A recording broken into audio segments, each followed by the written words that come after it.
Hey everyone, my name is Kyle. Welcome back to my channel. So in today's video, we're continuing on with Manifesting Miracles by Neville Goddard. Such a wonderful book. And this is question number 6. And the question states, how often should I perform the imaginal act? A few days or several weeks? Really, really good question. A lot of people obviously have this question come up, especially when they're practicing law of attraction, because maybe they don't want to overdo it too much. And Neville Goddard says, in the book of Genesis, the story is told of Jacob wrestling with an angel. This story gives us the clue we're looking for, that when satisfaction is reached, impotency follows. When the feeling of reality is yours, for the moment at least, you are mentally impotent. The desires repeat the act of prayer is lost. Having been replaced by the feeling of accomplishment, you cannot persist in wanting what you already have. If you assume you are what you desire to be to the point of ecstasy, you no longer want it. Your imaginal act is as much a creative act as a physical one, wherein man halts, shrinks, and is blessed. For a man creates his own likeness, so does your imaginal act transform itself into the likeliness of your assumption. If, however, you do not reach the point of satisfaction, repeat the action over and over again until you feel as though you touched it and virtue went out of it.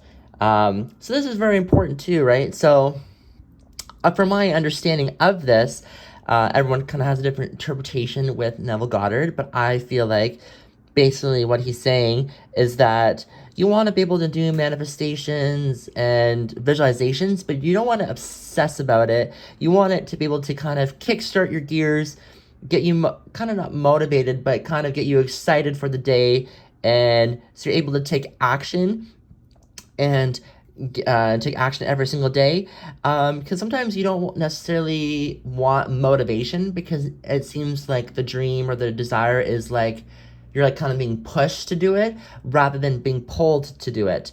When something, a desire is, you're being pulled, it's definitely a lot easier and a lot less energy when something's being pulled towards you, or a desire is being pulled towards you, versus having been motivated to do something. That takes a lot of initial energy to get something started. And so with this, basically, I'm understanding is that you want to be able to, create these visualizations and this imaginal act, but don't do it to the point of obsession, or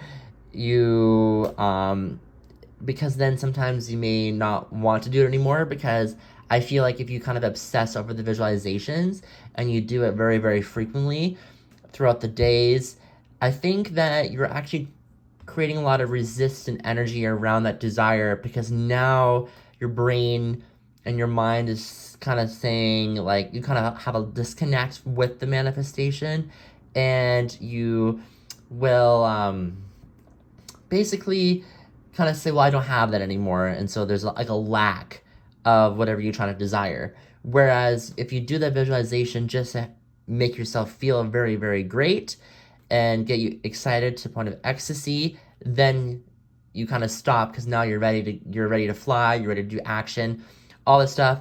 And I also think it's very important with the imaginal act. I didn't really necessarily say this in this question, the answer to this question, but I personally believe that if you're very kind to yourself and you're very grateful for what you currently have in your life, you're able to be very ecstatic very easily, and that will make your imaginal act a lot more fun. Because if you do this imaginal act and you're not, like, you're negative and you're not in the best mood, it's going to be very, very hard to, to be able to connect to that, because now because you're coming from a negative mindset, because now you're coming from a lack of mindset, or it's not possible, and very maybe pessimistic. But I think that if you're very kind to yourself and very grateful, your vibrations are raised, and that will make the imaginal act or visualization so much more easier and much more fun, because you're already at a positive vibration. and you kind of feel more at an energetic match with your manifestations. But that's just an extra side thing. He didn't say that in here, but I like to add that as well because it's very, for me, it's very, I feel like it's been missing a lot in some of the law of attraction content.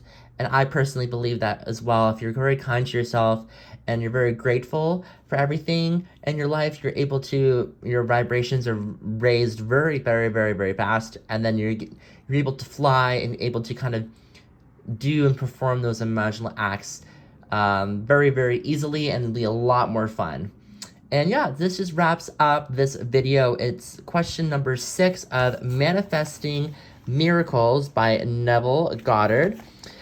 Yeah, thank you everyone for watching this video. I sincerely appreciate it. We're going to continue on with question number 7. Thanks so much for watching this video. I sincerely appreciate it. I'll see you later. Bye!